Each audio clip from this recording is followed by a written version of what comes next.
அப்போ தேவன் செவி கொடுக்கிறவர் என்றுதான் நாம் இதுவரை விண்ணப்பத்தை கேட்கிறார், கண்ணீரை காண்கிறார். ஆனா நீதிமொழியில் யோவான் எழுதின சுவிசேஷத்தில் வேதம் சொல்லுகிறது, பாவிகளுக்கு தேவன் என்ன செய்வதில்லை? சத்தமாய் சொல்லுங்க, செவி சாய்ப்பதில்லை. அல்லேலூயா சொல்லலாமா? பாவிகளுக்கு தேவன் தன் செவியை அடைத்து வைக்கிறார். என்னை கேட்கிற பிரியமான தேவ பிள்ளைகளே, நாம் அனுதினமும் ஜெபிக்கிறவர்கள், தேவனுடைய பாதத்தில் தினமும் ஜெபிக்கிறவர்கள். நாம் இங்கே ஜெபிக்காதவர்கள் யாரும் இல்லை. கிடக்கிற நேரத்திலேயாவது ஒரு வார்த்தை கர்த்தாவே அப்படின்னு சொல்லி நம்ம ஜெபிக்கிறவர்கள் தான் எல்லாருமே. ஏதோ ஒரு விதத்துல ஜெபிக்கிறோம். வேலை செய்து கொண்டிருக்கும் பொழுது கர்த்தருக்கு ஸ்தோத்திரம், நடக்கும் பொழுது, அமரும் பொழுது, படுக்கும் பொழுது, நேரம் கிடைக்கிற நேரத்துல தனியா ஏதோ ஒரு விதத்துல நாம் ஜெபிக்கிறவர்களாய் காணப்படுகிறோம். ஆனா வேதம் சொல்லுகிறது, பாவிகளுக்கு தேவன் என்ன செய்வதில்லையாம்? செவி கொடுக்கிறதில்லை என்று சொல்லப்பட்டிருக்கிறது. அப்ப நம்முடைய ஜெபத்தை கர்த்தர் கேட்கிறாரா? நாம் ஜெபிக்கிற ஜெபத்தை கர்த்தர் கேட்கிறாரா? அல்லேலூயா. வாசத்தில் ஜெபிக்கிறோம், எல்லா ஜெபங்கள் நாம் செய்கிறோம். ஆனால் இன்னைக்கு நாம் சிந்திக்க வேண்டியது ஒன்று, என்னுடைய ஜெபத்தை கர்த்தர் கேட்கிறாரா? நான் ஜெபிக்கிற ஜெபத்திற்கு கர்த்தர் பதில் தர்றாரா? இதை இன்றைக்கு நாம் தியானிக்க போகிறோம். ஒரு ஆமென். அவ பாவிகளுக்கு தேவன் செவி கொடுப்பது இல்லை என்று வேதம் சொல்லும் பொழுது, நம்முடைய வாழ்க்கையில் இருக்கிற ஒரு சில பாவங்களின் நிமித்தம் தேவன் நம்முடைய ஜெபத்தை என்ன செய்வதில்லை? கேட்பது இல்லை. Praise God. நியாயப்பிரமாணத்தை 100ல 99 செஞ்சுட்டு 1 செய்யாம போனாலும் அந்த நியாயப்பிரமாணம் என்ன செய்யப்படாது? அங்கீகரிக்கப்படாது. ஆமென். சத்தத்தை சொல்லுங்கள்மே. அப்ப நம்ம எல்லாத்திலையும் உண்மையா இருப்பதற்கு பிரயாசப்படணும். தேவன் நமக்கு உதவி செய்வதற்கு அவரிடத்துல கேட்கணும். பாவிகளுக்கு தேவன் செவி சாய்ப்பது இல்லை என்று வேதம் தெளிவாக சொல்லுகிறது. அப்ப யாருடைய ஜெபம்? அப்ப முதலாவது, நான் பேசுகிற வார்த்தை, பேசப்படுகிற எல்லா வார்த்தைகளுக்கும் தேவனுக்கு நான் என்ன கொடுக்க? அப்ப முதலாவது இந்த வார்த்தை என்னை தொட்டுதான் நினைக்காதீங்க, என்னை தொட்டு. ஜெபத்தை கர்த்தர் கேட்பா, யாருடைய ஜெபத்தை கர்த்தர் கேட்க மாட்டார். இன்னைக்கு நாம் பார்க்க போகிறது, யாருடைய ஜெபத்தை கர்த்தர் கேட்க மாட்டார் என்கிறதா. ஆலயத்தில் வரும் பொழுது நான் உங்களை பார்த்து உங்களுடைய இருதயத்திற்கு ஏற்றவான வாக்கு தத்தங்களோ வார்த்தைகளோ வரும் பொழுது உங்களுடைய உள்ளம் முடக்கப்படுகிறது, நீங்கள் அழுகிறீர்கள். கர்த்தருக்கு ஸ்தோத்திரம், ஆண்டவரிடத்துல நான் ஜெபிச்சாச்சு, என் காரியத்தெல்லாம் ஒப்பு கொடுத்து. வேதம் சொல்லுகிறதை நீங்கள் நன்றாய் கவனிக்க வேண்டும். யாருடைய ஜெபம் கேட்கப்படுவது இல்லை என்று வேதம் நமக்கு. பல விதங்களில் ஜெபிக்கிறார்கள். எல்லா ஜெபமும் ஜெபம் அல்ல. ஆமென். எல்லா ஜெபமும் ஜெபம் அல்ல. கர்த்தருக்கு ஸ்தோத்திரம். பல விதங்களில் ஜெபிக்கிறவங்க உண்டு. கர்த்தருக்கு ஸ்தோத்திரம். தேவனுடைய பாதத்துல கர்த்தருடைய சமூகத்தை நோக்கி பார்த்து ஜெபித்த நீதிமான்களை குறித்து வேதம் நமக்கு காண்பித்து தருகிறது. ராமன் சொல்லலாமே. கர்த்தருடைய பரிசுத்த நாம மகிமைப்படுவதாக. அப்ப யாருடைய ஜெபத்தை கர்த்தர் கேட்க மாட்டார் என்பதுல நீங்கள் நன்றாய் அறிந்து கொள்ளணும். நான் நினைக்கிறேன், வருகிற நாட்களில் நீங்கள் ஒரு பேப்பரும் ஒரு புஸ்தகத்தையோ ஒரு டைரியையோ ஒரு பேனாவோ எடுத்துட்டு நான் சொல்லப்படுகிற வசனங்களை நீங்கள் எழுதி வச்சு வீட்டுல போய் நீங்கள் இன்னும் தியானிப்பீர்களானால் இதன் வழியாக கர்த்தர் இன்னும் உங்களோடு பேச ஆரம்பிப்பா. கர்த்தர் உயர்த்தி அல்லேலூயா சொல்லலாமே. கரங்களை உயர்த்தி அல்லேலூயா. புரிந்து கொள்ளுங்க. அப்ப யாருடைய ஜெபத்தை கர்த்தர் கேட்பதில்லை? நமக்கு ஒரு சிந்தை உண்டு, நமக்கு ஒரு எண்ணம் உண்டு. நான் ஜெபித்தா கர்த்தர் என் ஜெபத்தை என்ன செய்யறாரு? கேட்கிறார். ஏன்னா என்னுடைய குறை எனக்கு என்ன செய்யாது? தெரியாது. என்னுடைய குறைய நீங்க சுட்டி காட்டினாதான் நான் இந்த குறையில் இருக்கிறேன் என்பதை எனக்கு என்ன செய்ய முடியும்?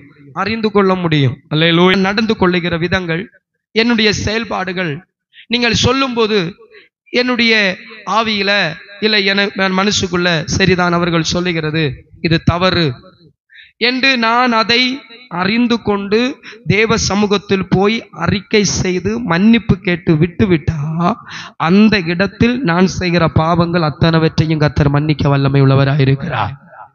அல்லேலூயா.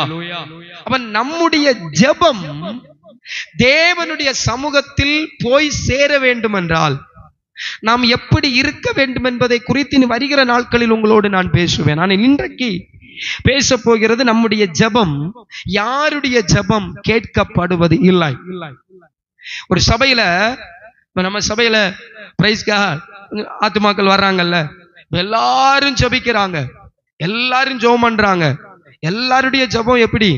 ஆண்டவரே என் குடும்பத்தை என்ன செய்யுங்க, ஆசீர்வதிங்க, என் தேவைகளை சந்திங்க, ஆண்டவரே என்னுடைய நிலைமை மாறட்டும், என்னுடைய சூழ்நிலைகள் மாறட்டும், இப்ப என் வாழ்க்கையில் இருக்கிற இந்த பிரச்சனைகளுக்கு ஒரு மாற்றத்தை தாங்க.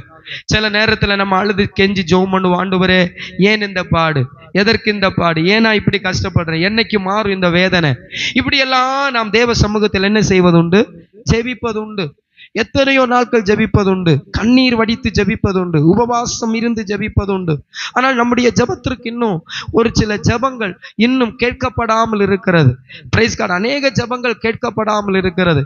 அதற்கான காரணங்களை வேதத்தில் இருந்து நாம் பார்க்க போகிறோம். வேதம் சொல்லுகிறது, படமாட்டான். பிரியமான தேவ பிள்ளைகளே, ஒரு கண்ணாடிக்கு முன்பதாக நாம் போய் நிற்கும் பொழுது நம்மை அந்த கண்ணாடி பிரதிபலிப்பது போல அந்த கண்ணாடி நம்முடைய முகத்தில் இருக்கிற எல்லாவற்றையும் அது காண்பித்து தரும். நம்முடைய சட்டையில ஒரு கல்லர் இருந்தா காண்பிச்சு தரும். Praise God. நம்முடைய சரீரத்துல நம்மை அப்படியே அது பிரதிபலிக்க கூடியது கண்ணாடி. அதே போலதான் இந்த வேதாகமம். இந்த வேதாகமம் கண்ணாடி போன்றது, நம்மை முழுமையாக இது பிரதிபலிக்க கூடியது. ஆமென் சொல்லலாமே, சொல்லுங்க அல்லேலூயா. கர்த்தருக்கு ஸ்தோத்திரம் உண்டாகட்டும். கேட்கணும், அல்லேலூயா. வாஞ்சையாய் கேட்கணும். வேதம் சொல்லுகிறது, லீதியாளுடைய இருதயத்தை கர்த்தர் என்ன செய்தார், திறந்தார். காரணம், அவள் வாஞ்சையாய் கர்த்தருடைய வார்த்தை என்ன செய்தாங்க, கேட்டாங்க. சில நேரங்களில் சில தேவ ஊழியக்காரங்கள் பிரசங்கம் செய்வதற்கு நாம் போய் நிற்கும் பொழுது அந்த இடத்துல, ஆண்டவரே எனக்கான காரியங்களை இந்த ஊழியக்காரன் மூலமா என்ன செய்யுங்க, பேசுங்க, என் குறைகளை பேசுங்க ஆண்டவரே. ஒரு ஆமென் சொல்லலாமா? கேட்பது ஒன்று, ஆண்டவரே நான் உமக்கு பிரீதியா இருக்கிறேனா, ஆண்டவரே நான் எந்த நிலைமையில் இருக்கிறேன் என்பதை இந்த மகன் மூலமா என்னோடு பேசுங்க. அது வாஞ்சையா கேட்கும் போது அந்த வாயிலிருந்து கர்த்தருடைய ஆவியானவர் நம்மோடு பேச ஆரம்பிப்பார். ஆமென் சொல்லலாமே, ஹல்லேலூயா. அப்ப நீங்க வாஞ்சை உள்ளவர்களா இருக்கணும். கர்த்தருடைய வார்த்தையை கேட்பதில் சந்தோஷம் உள்ளவர். எப்படி நீங்கள் ஆராதிப்பதற்கு வாஞ்சை கொடுக்கிறீர்களோ அதை போல் கர்த்தருடைய வார்த்தை கேட்பதற்கு நீங்கள் சந்தோஷம் உள்ளவர்களாக இருக்க வேண்டும். அதனுடைய பரிசுத்த நாம மகிமைப்படுவதாக. அவன் வேதத்துல அநேக காரியங்கள், ஜெபம் கேட்க கூடாத காரியம் இன்னைக்கு எனக்கு சொல்லி தர முடியாது. அடுத்த வாரத்துல கொஞ்சம், அடுத்த வாரத்துல கொஞ்சம். அப்ப நம்ம அறிந்து கொள்ளும் பொழுதுதான், ஐயோ இந்த குறை என்கிட்ட இருக்கிறதுனாலதான் என் ஜெபம் என்ன செய்யப்படல, கேட்கப்படல. ஆமென் சொல்லலாமே. பாருங்க, அன்பு இருக்கு, தயவு இருக்கு, நல்ல குணம் இருக்கு. எனக்கு என்ன இருக்கு, அன்பு இருக்கு. பைபிள் சொல்லுது, அன்பில்லாதவன் தேவனை, சொல்லுங்க, தேவனை அறியான் அப்படின்னு சொல்லுது. அப்ப எனக்கு அன்பு இருக்கு, அடுத்தவங்களை கவனிக்க, எல்லா நல்ல குணங்கள் இருக்கு. ஆனா விசுவாசம் இல்லைன்னா, ராமன் சொல்லலாமே, விசுவாசம் இருக்கு, நம்பிக்கை இருக்கு, ஆனா அன்பு இல்லைன்னா ஒண்ணும் இல்ல. அந்நிய பாஷை இருக்கு, அபிஷேகம் இருக்கு, கர்த்தருக்கு ஸ்தோத்திரம், நல்ல ஆராதனை இருக்கு, நல்ல ஜெபம் இருக்கு. நம்முடைய வாழ்க்கையில ஒரு சில காரியங்கள் சரியாகலைன்னா நம்முடைய ஜெபம் கேட்கப்படாது. எத்தனை பேர் ஆமென் சொல்ல முடியும்? அல்லேலூயா. நம்ம எல்லாருக்கும் ஒரு எண்ணம் உண்டு, நான் பரிசுத்தவான், நான் தான் பெரிய பரிசுத்தவான் அப்படிங்கிற ஒரு எண்ணம் நம்ம எல்லாருக்கும் இருக்கு. இப்போ என்ன ஒரு மனிதன் குற்றம் சொல்லும் போது என் மனசுக்குள்ள நான் நீதிமான் என்ன அவங்க குற்றம் சொல்றாங்க, இந்த எண்ணம் மனுஷனா இருக்கிற எல்லா மனுஷனுக்கு என்ன செய்யக்கூடியதுதான், நிதானித்து கொள்ள வேண்டும். ஆமென் சொல்லலாமே. சத்தத்தை உயர்த்தி அல்லேலூயா. நிதானித்துக் கொள்ள வேண்டும். பிரியமான தேவ பிள்ளைகளே, ஒரு ஒரு ஒரு ஒரு பாரம்பரியங்களை விட்டு நாம் தேவனை செய்ய வேண்டும். அல்லேலூயா, அல்லேலூயா. அந்த ஒரு மார்க்கத்தை விட்டு நாம் இங்க தேவா நீ அங்க போன, உனக்கு என்ன நடந்தது, உனக்கு என்ன நடந்தது, இங்க இருந்தப்ப நீ நல்லா இருந்த, அங்க போய் உனக்கு இப்படி எல்லாம் ஆகி போச்சு, அப்படிப்பட்ட ஒரு கொடுக்க கூடாது. எத்தனை பேர் ஆமைன்னு சொல்றீங்க? இடம் கொடுக்க கூடாது. ஏன்னா இல்ல யாரும் கண்டுக்க மாட்டாங்க. ஆனா அவையை விட்டு நாம் எப்பொழுது தெய்வத்தை ஆராதிப்பதற்கு புறப்பட்டு வருவோமோ அப்பதான் ஜனங்களுடைய பார்வை யார் மேல போகும்? நம்ம மேல போகும். ஜெபத்துக்கு மாட்டீங்களா? ஜெபத்துக்கு போறோம், மாற்றம் இல்லைன்பாங்க. ஒரு மனுஷனே நம்முடைய குறையை கண்டு அவன் இப்படி சொல்லும் பொழுது பாருங்களேன். சத்தத்தை உயர்த்தி அல்லேலூயா. வேதத்தை கேளாதபடி தன் செவியை விலக்கிறவனுடைய திருவருடைய முதலாவதாக யாருடைய ஜெபத்தை கர்த்தர் கேட்க மாட்டார்? வேத புஸ்தகத்திற்கு, தேவனுடைய வார்த்தைக்கு கீழ்ப்படியாதவர்களுடைய ஜெபத்தை என் கர்த்தர் ஒருபோதும் கேட்பதில்லை. நம்மை ஒப்பு கொடுத்து அந்த வசனத்தின்படி நாம் நிலை நிற்கிறோமா? வேதம் சொல்லுகிறது, வேதத்தை கேளாதவனுடைய ஜெபம் தேவனுக்கு எப்படிப்பட்டதா? அருவருப்புன்னா கேளாதவனுடைய ஜெபத்தை அருவருப்புன்னா என்ன? என்ன கேட்கிற தெய்வ பிள்ளைகளே, இன்னைக்கு நம்முடைய மனுஷனுடைய இயல்படி ஒரு அசுத்தம் இருக்கிற இடத்துல நம்ம கண்டிப்பா அந்த பக்கத்துல என்ன செய்ய மாட்டோம்? போக மாட்டோம். நமக்கு ஒரு அருவருப்பு, அந்த பக்கத்துல நம்ம போகவே மாட்டோம். என்ன ஒரு அருவடியாதவன தெய்வத்திற்கு எப்படிப்பட்டவன் என்று வேதம் சொல்லுகிறது? அருவருப்பு என்று சொல்லப்பட்டிருக்கிறது. அருவருப்பு தெரியுமா? நான் என்ன செய்வேன்? வாந்தி பண்ணுவேன்னு சொன்னா இருக்கிறீங்களா இல்லையா? சத்தத்தை உயர்த்தி அல்லேலூயா. நமக்குள்ள நல்ல காரியங்கள் உலகத்தில் இருக்க, ஆனா ஏதோ ஒரு சில காரியங்களின் நிமித்தம் நம்முடைய ஆவிக்குரிய வாழ்க்கை ரொம்ப மோசமான நிலைமை போய் கொண்டிருக்கிறது. நமக்கு தெரியல என்னுடைய ஆவிக்குரிய வாழ்க்கை இப்படி போய்கொண்டிருக்கிறது என்று நாம் பார்க்கிறதே இல்லை, நாம் அறிந்து கொள்வதே இல்லை. என்னுடைய ஆவிக்குரிய வாழ்க்கை எப்படி இருக்கு? ரட்சிக்கப்பட்ட தேவ பிள்ளைகளுடைய ஒரு மகா பெரிய நினைப்பு என்ன தெரியுமா? பைபிள் படிச்சு ஜெபம் பண்ணி எல்லா கூட்டத்துக்கும் போய் காணிக்க கொடுத்து இருந்தா நாம் பரிசுத்தவான்னு நினைக்கிறாங்க. அல்லேலூயா. இன்னைக்கு ஆவிக்குரிய ஜனத்தினுடைய ஒரு மகா பெரிய நினைப்பு அதுதான். டெய்லி நான் பைபிள் படிக்கிறேன், டெய்லி நான் ஜெபிக்கிறேன், சபையில ஜெபிக்கிறேன், வீட்டுல ஜெபிக்கிறேன், என்னால முடிஞ்ச அளவுக்கு நான் பிரேயர் பண்றேன், என்னால முடிஞ்ச அளவுக்கு நான் கொடுக்கிறேன், என்னால முடிஞ்ச அளவுக்கு நான் ஏதோ பிரியமான தெய்வ பிள்ளைகளே, நீங்கள் ஒன்றை அறிந்து கொள்ளுங்கள். நீங்கள் ஜெபிக்கலாம், பைபிள் படிக்கலாம், நீங்க அந்நிய பாஷையில நிரம்பலாம், அந்நிய பாஷை வா கிளிய நீங்க பேசலாம். உங்க வாழ்க்கையில தேவ நீங்க படிக்கிற வேத வசனத்திற்கு கீழ்ப்படியலைன்னா, ஓயா சத்தத்தை உயர்த்தி அல்லேலூயா. நீங்கள் கேட்டுட்டு பாஸ் இன்னைக்கு இப்படி எல்லாம் பேசினாரு இல்ல, அதை கொஞ்சம் வேத வசனத்திற்கு கீழ்ப்படிவதற்கு உங்கள் இருதயத்தை ஒப்பு கொடுங்கள். இன்னைக்கு நமக்கு ஒரு ஊர்ஜிகம் எப்ப வரும் தெரியுமா? வாக்குத்தத்தங்களை அழகா பேசும்போது நம்ம எல்லாருடைய வாய் எப்படி துதித்து கொண்டிருக்கும்? தேவனை சத்தமா துதிச்சுட்டே இருக்கும். ஆமென், அல்லேலூயா, க்ளோரி. ஆனா அதே நேரத்துல நம்மை சீர்படுத்தக்கூடிய வார்த்தைகள் வரும் பொழுது யாரும் கர்த்தரை என்ன செய்ய மாட்டாங்க?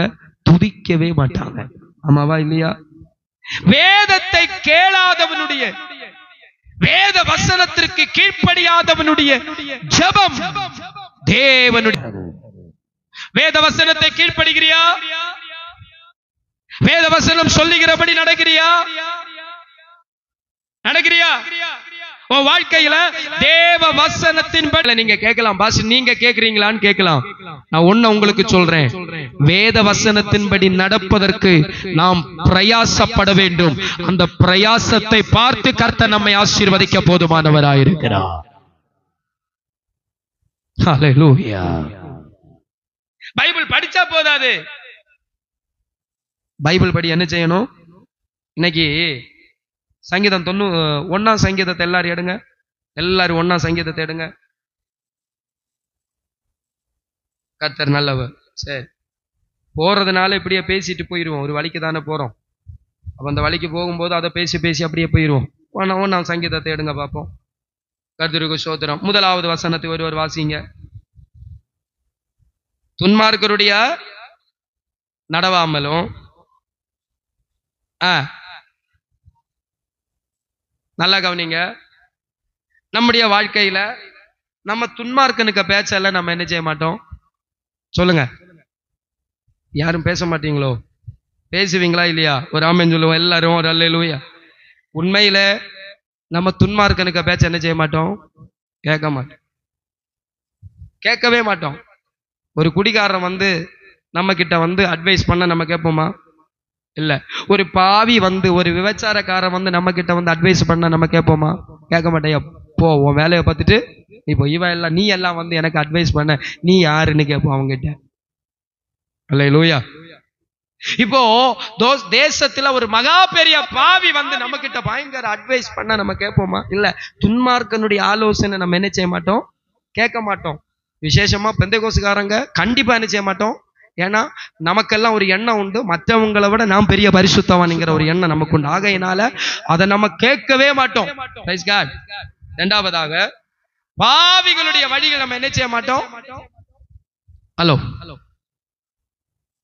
வேதத்தை கேளாதவனுடைய ஜெபம் சொல்லுங்க, அருவருப்பு. அப்போ சங்கீதம் 1ல துன்மார்க்கனுக்கு பேச்சு நம்ம என்ன செய்ய மாட்டோம்? கேட்க மாட்டோம். ஆனா 2வது விஷயத்துல நம்ம தவறுவோம். பாவிகளுடைய வழியில்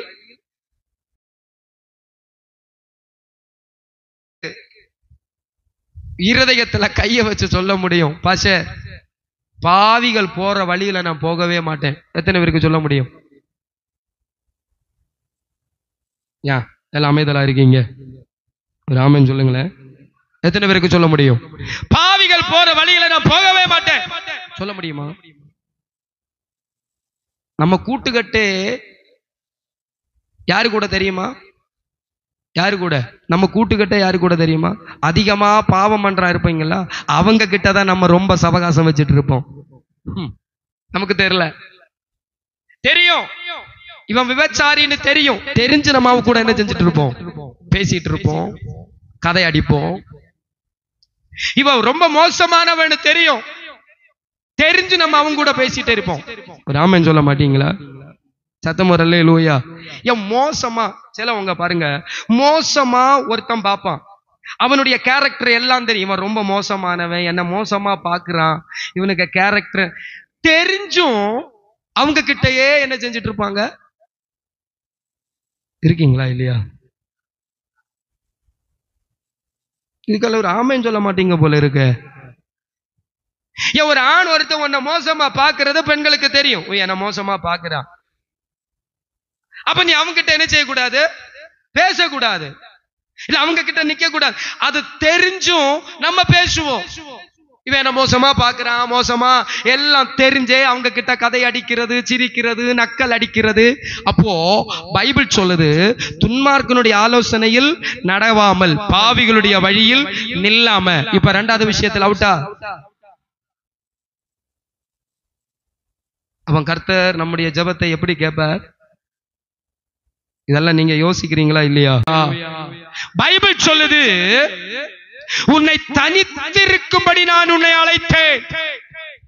நம்ம கூட பழகிறவங்க யாரு? நம்ம கூட நிக்கிறவங்க யாரு?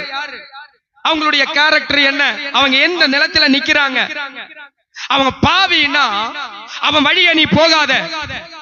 அவன் பாவி என்று நீ கண்டா அவன் பக்கத்துல நீ பேசாத. அவன் பாவி என்று நீ கண்டா அவனோடு இடைப்படாதே. அவன் பாவி என்று கண்டால் அவனோட சவகாசம் வைக்காதே. பாவி என்று கண்டால் அவனிடத்தில் வாங்குதல் கொடுக்குதல் வைக்காதே. வேதம் சொல்லுகிறது பாவிகளிடத்துல நிக்க கூடாது. எத்தனை பேர் ஆமென் சொல்ல முடியும்? ஆனா நம்ம சவகாசம் எல்லாம் எங்கதான் இருக்கு? பாவிகளோட தான் இருக்கு. வேதத்தை கேளாதவனுடைய ஜெபம் தேவனுக்கு அருவருப்பானது. ஆனா பாவிகளோடு சவகாசம் வைப்போம். ஆனா ஒரு துன்மார்க்கம் வந்து ஆலோசனை கேட்டா அவனை கடிச்சு கீற நிப்போம். அவனை ஒண்ணு செய்யணும், துன்மார்க்கனுக்கு ஆலோசனையும் கேட்க கூடாது, பாவிகளுக்கு வழி என்ன செய்யக்கூடாது, நிக்கவும் கூடாது. பாவிகளுக்கு இடையில உனக்கு சவகாசம் உண்டுன்னா துன்மார்க்கனுக்கு பேச்சு கேட்டா என்ன குழப்பம்? குழப்பம் உண்டோ? அல்லேலூயா. நீங்க தானே பாவம் செஞ்சுட்டு தானே இருக்க. நீ பாவம் பாஸ்டர் எப்படி நீங்க சொல்றீங்க? எப்படி பாஸ்டர் ஒரு பாவிய? சிலவங்க சொல்லுவாங்க பாவி, அவன் பாவின்னு தெரியும், அவன்கிட்ட பேசி பேசி பேசி பேசி பேசி பேசி பேசி நான் அவனை சபைக்கு இழுக்க பாக்குறேன். ஒருபோதும் நீ சபைக்கு இழுக்க மாட்ட. அவனோட நீ பாவத்துல செத்துதான் போவ. எத்தனை பேர் ஆமென் சொல்ல முடியும்? கூட நடக்கிறாரு, மீன் பிடிக்க போவாரு, கர்த்தருக்கு ஸ்தோத்திரம், மீன் குடிகாரங்க கூட மீன் பிடிக்க போவாரு. வீடி வலிக்கிறவனுக்கு கூட ஆற்றோரத்துல சர்ச்சில் ஜெபம் இல்லாத நேரத்துல தூண்டையும் கொண்டு வந்து இருப்பார். அப்ப நான் ஒரு நாள் பாக்குறேன், ஒரு ஆற்றோரத்துல ஒரு இடத்துல அப்படியே இருக்கிறார். ஓய் உமக்கு இங்க என்ன வேலைன்னு கேட்டேன். அது சும்மா மீன் பிடிக்க வந்தேன். பயில் வெள்ளாங்க அப்படியே பயங்கர அவனுவ பக்கத்துல குடி. அப்ப நான் ஓய் இந்த பயில் வெள்ளம் அந்த குடிக்குது உமக்கு. உடனே இவரு சொல்றதாக்கு என்கிட்ட, டேய் இவனுவளுக்கு கூட நடந்து நடந்து நடந்து இவனுவளுக்கு சுவிசேஷத்தை சொல்லி நான் என்ன செய்வேன், சபைக்கு கொண்டு போய் கடைசியில பார்த்தா பிரைஸ்கா அவரும் குடிகாரனா மாறினாரு. ரமேன் சொல்லமா? ஒரு பாவிய நான் திருத்துறதுக்காக பேசுறேன்னு சொல்லி நீ நிக்காத. இதெல்லாம் சாக்கு போக்கு. அப்படியெல்லாம் நிக்காத. அவனை எப்படி எங்களும் மாத்தணும் பாஸ்டர்? மாத்த மாட்டேன். முதலாவது நீ மாறு, அதுக்கப்புறம் அவன் மாறுவான். ராமன் சொல்ல மாட்டீங்களா? அப்ப பாவிகளுடைய வழிகள் நிக்க கூடாது. அப்ப நம்ம சவகாசம், நீங்க சபையில தானே இருக்கிறீங்க, எல்லாரும் இருக்கிறீங்க தானே. ஒன்று யோசிச்சு பாருங்க, என் கூட பழகுறவங்க யார் யாரு நல்லவங்க, யார் யார் எந்தெந்த விதத்தில் இருக்கிறாங்கன்னு யோசிச்சு பாருங்க. அப்ப பாவிகளுடைய சவகாசம் வச்சா எப்படி கர்த்தர் நம்முடைய ஜெபத்தை கேட்பார்? மூணாவதாக பரியாசக்காரிடத்தில் சத்தமாய் சொல்லுங்க, உட்காராமலும். நமக்கு கூட்டு இருக்கு. பரியாசம், அடுத்தவங்களை பரிகாசம் சொல்லி சிரிப்பதற்கு நம்மளை விட்ட வேற யாருமே சத்தத்தை உயர்த்திரல்லேலூயா. அப்படி நம்ம நக்கல் அடிச்சு சிரிப்போம், அப்படி பரிகாசம் பண்ணுவோம். பைபிள் சொல்லுது பரிகாசர் உட்காரும் இடத்தில் என்ன செய்யக்கூடாதான். ஆனா நம்ம உட்கார்ந்து இருந்து என்ன செய்வோம், பரிகாசிப்போம். நம்ம கூட நடக்கிறவன் ஒரு பரிகாசியா இருந்தா அவன் கூட சவகாசம் வைக்க கூடாதுன்னு பைபிள் சொல்லுது. உனக்கு யாரு கூட சவகாசம் இருக்கு? வேதத்தை கேளாதவனுடைய ஜெபம் கர்த்தருக்கு எப்படிப்பட்டதா? அருவருப்பு. இல்லையா? அருவருப்பு, கர்த்தருக்கு அருவருப்பு. அப்ப சங்கீதம் 1 நம்ம தவறிட்டோமே. அப்போ நிறைய வசனங்களை எடுத்து காண்பிச்சா நம்ம எத்தனை விஷயத்துல தவறி போய் கிடப்போம்? இருக்கிறீங்களா இல்லையா? எத்தனை விஷயத்துல நம்ம தவறி போய் கிடப்போம்? எத்தனை விஷயத்துல நம்முடைய வாழ்க்கையில நம்மளாக்கும். அதனாலதான் பைபிள்ல ஆண்டவர் 2 மனுஷனை குறிச்சு சொன்னார். ஒன்னு பரிசேயன், இன்னொன்னு ஆயக்காரன். பரிசேயன் என்ன ஜெபம் பண்ணான் தெரியுமா?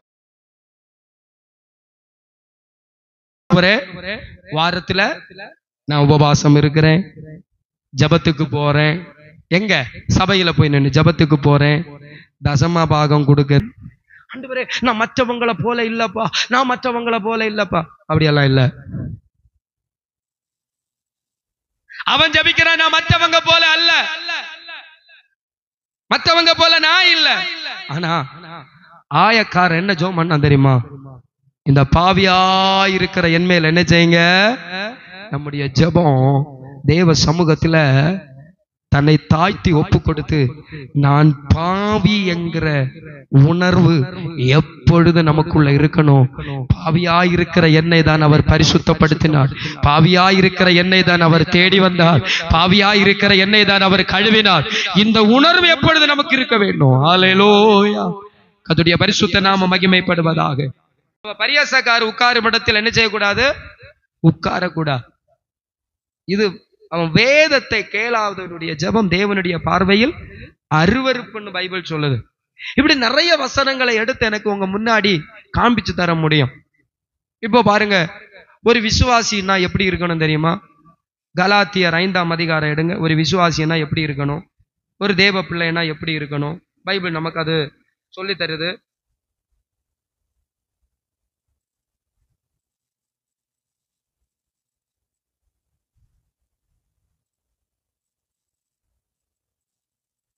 நல்லவர், எடுத்து வாசிக்கலாம். ஹல்லேலூயா, ஹல்லேலூயா. 14வது வசனத்திலிருந்து 5:14 இருந்து வாசிக்கலாம். 7வது வசனத்தை வாசிங்க. 5ஆம் அதிகாரம் 7வது வசனத்தை வாசிங்க. நீங்கள் நன்றாய் ஓடினீர்களே, சத்தியத்திற்கு கீழ்ப்படியாம போக உங்களுக்கு தடை செய்தவன் யார்? அப்போ வேத புஸ்தகத்திற்கு கீழ்ப்படியாமல் போவதற்கு ஒரு யாரோ ஒருவர் என்ன செய்யறார்? சொல்லுங்க, சத்தமா சொல்லுங்களேன். தடை பண்றார். சத்தியத்திற்கு கீழ்ப்படியாம உங்களை தடை பண்ணுகிறவன் யார்? என்ன சொல்லுங்க. சத்தியம் என்ன? சத்தியம், சத்தியம் என்று சொன்னால் என்ன? சத்தியம்னா என்ன? பைபிள் படி. இயேசு கிறிஸ்து என்ன சொன்னார்? நானே வழியும் சத்தியமும். அப்ப சத்தியம்னா என்ன? இயேசு கிறிஸ்து. சத்தியம்னா யாரு? இயேசு கிறிஸ்து. அப்ப இயேசு கிறிஸ்துவுக்கு கீழ்ப்படியாமல் போக உங்களை தடை பண்ணினது யாரு? அப்படித்தானே? பண்ணினது யாரு? யார் உங்களை தடை பண்ணினா? இயேசு கிறிஸ்துவினுடைய வார்த்தைக்கு கீழ்ப்படியாமல் உங்களை தடுத்து நிறுத்துகிறவன் யார்? நான் சொல்றேன், தேவனுடைய வசனத்திற்கு கீழ்ப்படியாமல் நம்மளை யாரும் தடுத்து நிறுத்தல, நம்மளாகவே தடுத்து நிறுத்துறோம். எத்தனை பேர் ஆமென் சொல்ல முடியும்? நம்ம என்ன நினைக்கிறோம்னா, அவன் தான் என்ன தடுத்து நிறுத்தினா. இல்லவே இல்ல. என்னுடைய ஜெபத்தை, என்னுடைய ஆராதனைய பாஸ்டர் அவருக்கு இந்த இடத்துல சொல்ல முடியும், நான் தான் காரணமா இருக்கேன் பாஸ்டர். வேற யாரும் தடை இல்ல, வேற யாரும் பிரச்சனை இல்ல. என்னுடைய எண்ணம் தான் எனக்கு தடை. என்னுடைய ஒளிய வேற எந்த மனுஷனும். சொல்றேன், நிரூபம். என்னை பார்த்து கற்றுக்கொள்ள வேண்டியது அவசியம்தான். ஆனா தெய்வ பிள்ளையே, நீங்கள் என்னை பார்த்து கற்றுக்கொள்ளணும், உங்களுக்கு நான் முன்மாதிரியா இருக்கணும், உங்களுக்கு வேத வசனத்தின்படி முன்மாதிரியா நடந்து எல்லாம் ரைட்டு தான். மறக்கவே எத்தனை பேர் ஆமென் சொல்றீங்க? நேரத்துல மாறுவான், எந்த நேரத்துல நில விட்டு போவான்னு யாருக்கு என்ன செய்யாது? நான் உங்களுக்கு முன்மாதிரியா இருக்கணும் தான் பைபிள் சொல்லுது. முன்மாதிரியா இருக்கணும். அப்ப நான் முன்மாதிரியா இருப்பதற்கு நான் தான் என்ன செய்யணும்? என்னுடைய வாழ்க்கையில ஏதோ நடந்துருச்சு, பாஸ்டே இப்படி எல்லாம் இருக்கிறார், பாஸ்டே இப்படி எல்லாம் பண்றாருன்னு சொல்லி என் வாழ்க்கைய பார்த்து உங்க வாழ்க்கைய நீங்க கெடுத்துட்டீங்கன்னா, தெய்வ பிள்ளையை உங்களுக்காக ஆயத்தம் பண்ணப்பட்ட பரலோக ராஜ்யத்தை நீங்கள் இழந்து போவீர்கள். செய்தவன் யார்? அடுத்து 10வது வசனம் வாசிங்க சீக்கிரம். நீங்கள் வேறு விதமாய் சிந்திக்க மாட்டீர்கள் என்று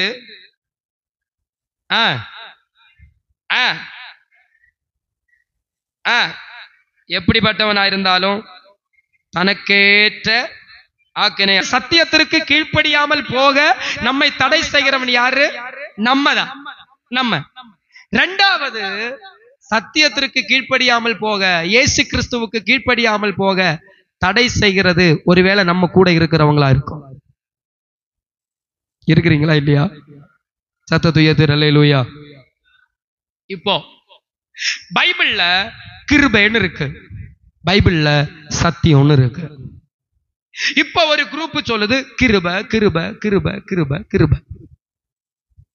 கிருபை மட்டும் இருந்தா போதும், எல்லாம் பார்த்துக்கொள்ளலாம், எல்லாம் பார்த்துக்கொள்ளலாம், எல்லாம் பார்த்துக்கொள்ளலாம். பாவம் செஞ்சாலும் பரவாயில்ல, சினிமா பாட்டை பாடலாம், சினிமா டான்ஸ் ஆடலாம், சர்ச்சில் என்ன வேணாலும் பண்ணலாம், எல்லாம் கிருபை.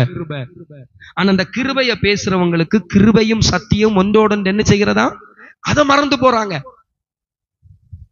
இப்போ நம்மை கலக்கிறது யாரு? இப்ப பாருங்க, நம்ம வீட்டுல ஒரு இயேசு நாமக்காரன் வாரான். இயேசு நாமக்காரன், அவனுக்கு இயேசுவின் நாமம் மட்டும்தான், பிதா இல்ல, ஒண்ணும் இல்ல. இப்ப ஒரு உதாரணத்திற்கு லைவும் போயிட்டு இருக்கு. இனி இதுக்கெல்லாம் என்ன யாராவது பாத்தீங்கன்னா சொல்லுவோம், உங்களுக்கு தெரியா, ராமன் சொல்ல மாட்டீங்களா? கதிருக்கு இப்ப இயேசு நாமக்காரன் வாரான், கலக்கம் உண்டாகும். இவன் சொன்னதுதான் உண்மையோ, இவன் சொன்னதுதான் உண்மையோ, கலக்கம் உண்டாகும். அடுத்து சொல்லுவான், ஏய் நீ கொஞ்சம் அப்படின்னா கொஞ்சம் இப்படியா நடந்துக்கோ, அது ஒன்றும் பிரச்சனை இல்லை. அப்ப நமக்கு தோணும், ஓ அறிவுள்ளவன் சொன்னது எப்படி இருக்கு? சரியாதான் இருக்கும். வந்து நம்ம கிட்ட பைபிளுக்கு மாறான ஒரு உபதேசத்தை சொல்லும் போது படிச்சவன் அவனுக்கு எப்படி தெரியாம இருக்கும்? அப்ப நம்ம சத்தியத்தை விட்டு வழி விலகி போவோம். ஒரு ஞானம் உள்ளவன் வந்து நம்ம கிட்ட பைபிள் இப்படி சொல்லு, பைபிள் இப்படி ஆகும், அடிஸ்தான உபதேசத்தை தெரியாம. அதனாலதான் உங்களை கலக்கிறவன் யார்? அப்படி உங்களை கலக்கிறவன பைபிள் சொல்லுது. கர்த்தருக்கு ஸ்தோத்திரம். எப்படிப்பட்டவனாயிருந்தாலும் தனக்கேற்ற ஆக்கினையை, சத்தியத்திற்கு நிக்காம, சத்தியத்திற்குள்ள நடக்காம, இயேசு கிறிஸ்துவினுடைய வார்த்தைக்கு உங்களை கலக்கிற எந்த மனுஷனாயிருந்தாலும் அதற்கேற்ற ஆக்கினை அடைந்து கொள்வார். கர்த்தருக்கு ஸ்தோத்திரம் உண்டாகட்டும். ஹல்லேலூயா சொல்லலாமா? அடுத்து வாசிங்க 13வது வசனம்.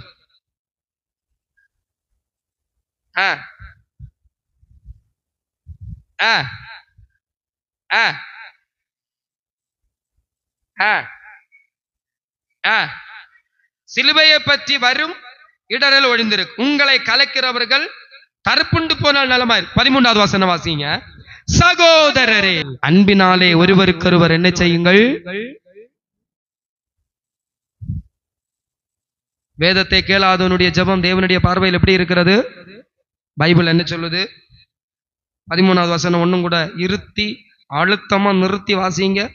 சகோதரரே, சுயாதீனத்திற்கு அழைக்கப்பட்ட என்ன அர்த்தம் சொல்லுங்க? சுயாதீனத்திற்கு அழைக்கப்பட்ட என்ன அர்த்தம்? சுயாதீனம் என்ன? சுயம்னா என்ன? சுயம்னா நான் எனக்கு செய்யறேன். சுயம் நான் தான் செய்வேன், நான் தான் பேசணும், நான் தான் இருக்கணும், நான் தான் நடக்கணும், எல்லாம் என் கண்ட்ரோல்ல இருக்கணும், எல்லாம் என்னுடைய கட்டுப்பாட்டுல இருக்கணும். இது சுயாதீனம், இது சுயம். சுயாதீனம் என்ன? என்ன? என்னை பார்ப்பது போல, ராமன் சொல்லலாமா?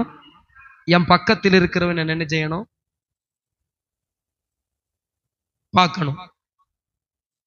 சுயாதீனம். எனக்கு சுயம் இல்ல, எனக்கும் அவனுக்கு முறிவு வந்துச்சுன்னா எனக்கு என்ன செய்யணும் சொல்லுங்க? வலி எடுக்கணும். அவனுக்கு கஷ்டம் வந்தது அப்படி காட்டுறேன்னா இப்படி கர்த்தர் கேட்பா. நம்ம பைபிள் படிச்ச உடனே மணிக்கு ஒரு கணக்கு ஜெபம் பண்ண உடனே கர்த்தர் கேட்பாரா?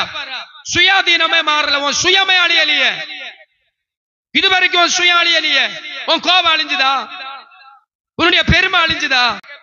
இருக்கிறீங்களா இல்லையா? எப்படி கர்த்தர் நம்முடைய ஜெபத்தை கேட்பார்? இன்னும் பெருமை கொண்டு நடக்கிறோம், இன்னும் நம்ம அகங்காரத்துல நடக்கிறோம், திமிர்ல நடக்கிறோம், இன்னும் நம்ம நெளிஞ்சு நடக்கிறோம். பைபிள் சொல்லுது, வேதத்தை கேளாதவனுடைய ஜெபம் அருவருப்பு. தெய்வ பிள்ளையே, நீ பெருமையில நடந்து, ஆணவத்துல நடந்து, கௌரவத்துல நடந்து, நான் தான் எல்லாம், எனக்கு தான் தெரியும், எனக்கு தான் செய்ய, நான் தான் என்கிற எண்ணத்துல நடந்தா நீ மணிக்கூர் கணக்கில் ஜபம் பண்ணினாலும் அந்த ஜபத்துக்கு கர்த்தர் செவி சாய்ப்பதே இல்லை என்பதை இன்றைக்கு நீ அறிந்து கொள்ள வேண்டும். இன்றைக்கு நீ அறிந்து கொள்ள வேண்டும். வாசிங்க. அன்பினாலே ஒருவருக்கு ஒருவர் என்ன செய்யுங்கள்? ஊழியம். அன்பினால என்ன செய்யணுமா? ஊழியம் செய்யணுமா? ஊழியம் செய்யணும். அன்பை காட்டுறது என்னதான்? அன்பு கூறுவா என்ற இந்த ஒரே வார்த்தையிலே நியாயப்பிரமாணம் முழுவதும் அடங்கி இருக்கிறது. நான் உங்களுக்கு ஒண்ணு சொல்றேன். 15வது வசனம், நீங்கள் ஒருவருக்கொருவர் கடிந்து பட்சித்தீர்களானால், ஹலோ, நான் சொல்லல, ஒருவருக்கொருவர், இந்த நாய்களை பார்த்திருக்கீங்களா? நாயை பார்த்திருக்கீங்களா? அந்த வீட்டு நாய் இந்த வீட்டு நாய் என்ன செய்யாது? இங்க கட்டி போட்டிருக்கதும் சேரா. ஒருவேளை ஒரு ஆளுக்கு தாழ்ந்து போக வேண்டிய எண்ணம் இருந்தாலும் சரி, அதெல்லாம் விட்டுட்டு அவங்க பாட்டுக்கு நடக்கும். கத்திருக்கு சோதரம் எப்படியா போட்டு சரி, ஒன்றும் வேண்டாம், கண்டுக்காது. அவங்க பாட்டுக்கு போயிட்டே இருக்கும். ஆனா அந்த நாய் என்ன செய்யும்? அங்க இருந்துட்டு ராமன் சொல்ல மாட்டீங்களா? இல்லையே.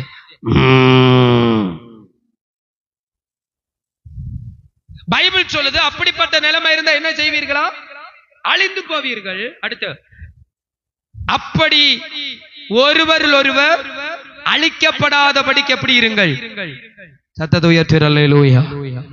பின்னும் நான் சொல்லுகிறது என்னவென்றால், ஆவிக்கேற்றபடி நடந்து கொள்ளுங்கள், அப்பொழுது மாம்ச இச்சையை, இப்ப சொல்லுங்க, மாம்ச இச்சைய நாம் நிறைவேற்றாமல் இருப்பதற்கு எத்தனை காரியம் தெரியுமா? வாசிக்கலாம், 19 இருந்து வாசிக்கலாம். மாம்சத்தின் கிரியைகள் வெளியரங்கமாயிருக்கன. நம்பர் 1 விபச்சாரம். இது எப்படி இருக்கு?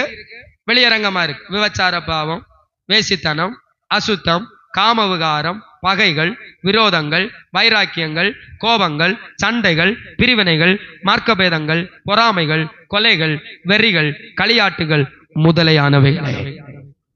தேவனுடைய ராஜ்யத்தை சுதந்திரிப்பில் என்று முன்னே நான் சொன்னது போல இப்பொழுது உங்களுக்கு சொல்லுகிறேன். ஆவியின் கனியோ எப்படி? அன்பு, சந்தோஷம், சமாதானம், நீடிய பொறுமை, தயவு, நற்குணம், விசுவாசம், சாந்தம், இச்சையடக்கம், இப்படிப்பட்டவை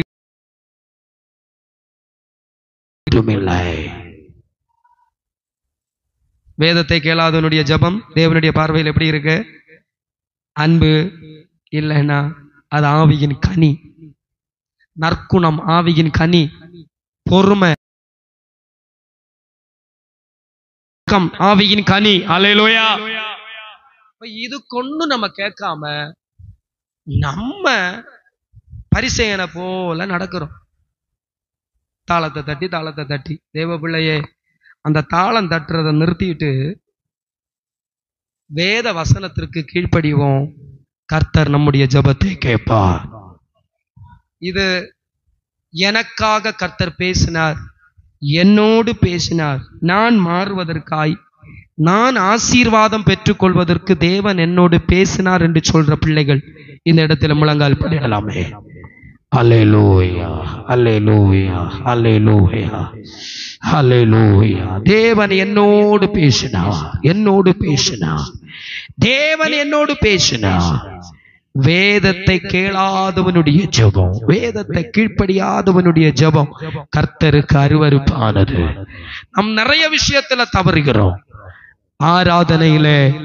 ஆராதனை என்கிற விஷயத்தில் வேத வசனத்திற்கு நாம் கீழ்ப்படுகிறது இல்லை. ஆராதிக்கிறதுல தேவ வசனத்திற்கு கீழ்ப்படுகிறது இல்ல. ஜெப காரியங்களில் தேவ வசனத்திற்கு கீழ்ப்படுகிறது இல்ல. உண்மையா இருக்கிற காரியங்களில் தேவ வசனத்திற்கு கீழ்ப்படுகிறது இல்லை. அல்லேலூயா. ஒப்பு கொடுக்கிற விஷயத்துல தேவ வசனத்திற்கு நாம் கீழ்ப்படுகிறது இல்லை. விட்டு கொடுக்கிற விஷயத்துல தேவ வசனத்திற்கு நாம் கீழ்ப்படுகிறது இல்லை. என்ன கேட்கிற தேவ பிள்ளையே, இவைகள் எல்லாவற்றிலையும் நம்முடைய வாழ்க்கையில் ஏதோ ஒரு தவறுகள் நடந்து கொண்டிருக்கிறது. ஆகையினால் ஆகையினால் ஆயக்காரனை போல தன்னை தாழ்த்தி ஒப்பு கொடுத்த ஆண்டவரே, பாவியாயிருக்கிற என் மேல் கிருபையாயிரும் என்று எத்தனை பேர் ஜெபிக்கிறீர்கள்? எத்தனை பேர் ஜெபிக்கிறீர்கள்? எத்தனை பேர் ஜெபிக்கிறீர்கள்? பாவியாயிருக்கிற என் மேல் கிருபையாயிரும் ஆண்டவரே, பாவியாயிருக்கிற என் மேல் கிருபையாயிரும் ஆண்டவரே, பாவியாயிருக்கிற என் மேல் கிருபையாயிரும் ஆண்டவரே, பாவியாயிருக்கிற என் மேல் கிருபையாயிரும் ஆண்டவரே, பாவியாயிருக்கிற என் மேல் கிருபையாயிரும் ஆண்டவரே. ஹல்லேலூயா. அர்ப்பணித்தேனா, அர்ப்பணித்தே, அர்ப்பணித்தேனா, அர்ப்பணித்தே என் ஆவியாத்ம சரீரம் அர்ப்பணித்தே, என் ஆவி ஆத்மா சரீரம் அர்ப்பணித்தே, உள்ளமுடல் எல்லாமே உமக்கு தந்தனையா, உள்ளமுடல் எல்லாமே உமக்கு. கரங்களை உயர்த்தி சொல்லுவோம். ஒரு கள்ளம் கபடு இல்லாமல் காத்து கொள்ளுமையா, ஒரு கள்ளம் கபடு இல்லாமல் காத்து கொள்ளுமையா. அர்ப்பணித்தே நான், அர்ப்பணித்தே, அர்ப்பணித்தே நான், அர்ப்பணித்தே என் ஆவி ஆத்மா சரீரம் அர்ப்பணித்தே, என் ஆவி ஆத்மா சரீரம் அர்ப்பணித்தே. கர்த்தருடைய ஆவியானவர் நம்மை பரிசுத்தனபடியால், பரிசுத்தப்படுத்தினபடியால் கரங்களை தட்டி தேவாதி தேவனை மகிமைப்படுத்தலாமா? ஹல்லேலூயா, ஹல்லேலூயா, ஹல்லேலூயா. நம்ம எல்லாரும் கண்களை மூடுவோம். மகா கிருபையும் இரக்கமும் நிறைந்த நல்ல ஆண்டவரே, ஆண்டவரே, யாருடைய ஜெபம் கேட்கப்படுவதில்லை, வேதத்தை கேளாதவனுடைய ஜெபம் கேட்கப்படுவதில்லை. ஆண்டவரே, நாங்கள் வேதத்தை பார்த்தோம், நிறைய விஷயங்களுக்கு ஆண்டவரே நாங்கள் வேதத்தில் கீழ்ப்படுகிறதே இல்லப்பா, கீழ்ப்படுகிறதே இல்லை.